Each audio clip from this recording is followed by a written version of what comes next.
First mover Asia, crypto flat as markets await tech earnings. Also, although Do Kwon is in a lot of trouble, his lawyers have raised a legitimate issue about crypto regulation in the US and the SEC's quest for unlimited jurisdiction over the asset class. Good morning. Here's what's happening. Prices, crypto markets are playing the waiting game as tech's expected mixed bag of earnings may push things down as the week progresses. Insights: Do Kwon is in a Montenegro jail on charges he sold unregistered securities, but his attorneys raised a reasonable point about the SEC quest for unlimited jurisdiction over the asset class. Prices. Good morning, Asia. Markets in the region are opening flat, with both crypto and TradFi markets not doing much. Bitcoin is currently at $27,514 down 1.2%, while Ether is down 2% to $1,845. Ether's relatively stagnant position comes as the protocol's Shanghai upgrade brings record-breaking inflows into the ecosystem as stakers reinvest their rewards. Data from CoinList shows that while the market is still relatively flat, the majority of liquidations are coming from short positions, suggesting the market has legs. Around Asia, the Nikkei 225 opened slightly in the green at 28,714, while Korea's KOSPI is flat at 2,521.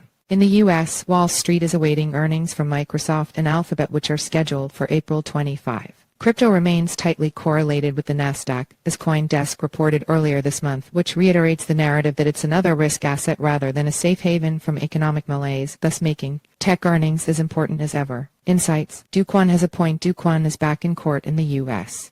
via his lawyers as he's in jail in Montenegro asking for the Security and Exchange Commission's SEC case against him, alleging he sold unregistered securities to be dismissed. USD is currency, not a security, is the argument being presented. The SEC lacks a clear congressional authorization to regulate digital assets, the docket reads, pointing out that the CFTC chairman has changed his mind about whether cryptocurrencies are securities and currently asserts that stablecoins like USD are not. Kwon isn't the only target here. The SEC is continuing its campaign of regulation by enforcement, attempting to get insider trading charges added to a case of a fired Coinbase product manager, thus vis-a-vis having a wide net to call everything a security, or sneaking in allegations that all exchange tokens are securities in a complaint against former Lambda COO Caroline Ellison, which went uncontested as she submitted a plea deal to prosecutors. Backdoor rulemaking is one way to describe it. In contrast, many jurisdictions in Asia are moving in the opposite direction, creating legal frameworks to properly define crypto, not apply frameworks from the mid-20th century and regulate it as the unique asset class it is. The Monetary Authority of Singapore has this already set up, Hong Kong is working on its own framework, and even Taiwan is rolling out a rulebook.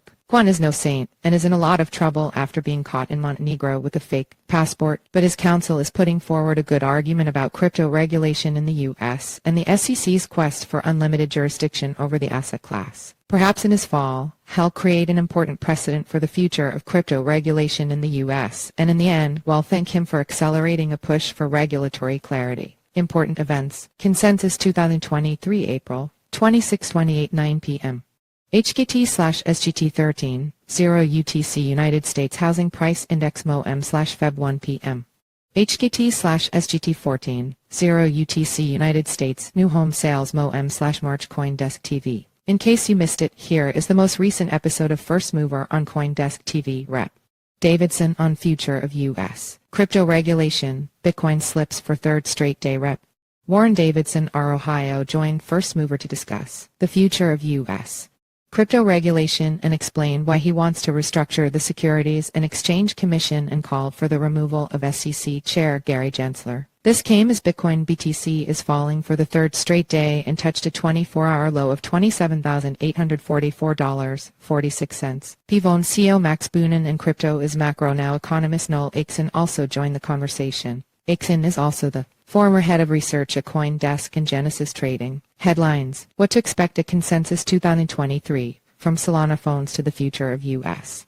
crypto policy. Here's what to look out for at crypto's big tent event Consensus. Zimbabwe to introduce gold-backed digital currency. Report: The country's central bank wants people to be able to exchange Zimbabwe dollars for the gold-backed token so that they can hedge against the currency's volatility. Wrapped Bitcoin token goes live on Cardano testnet. The Anata BTC project aims to attract Bitcoin liquidity to the Cardano ecosystem. Terra's Do Kwon wants SEC charges dismissed. Court filings show the SEC cannot regulate digital assets involved in the case because the USD stablecoin is a currency, not a security, lawyers for Kwon have said.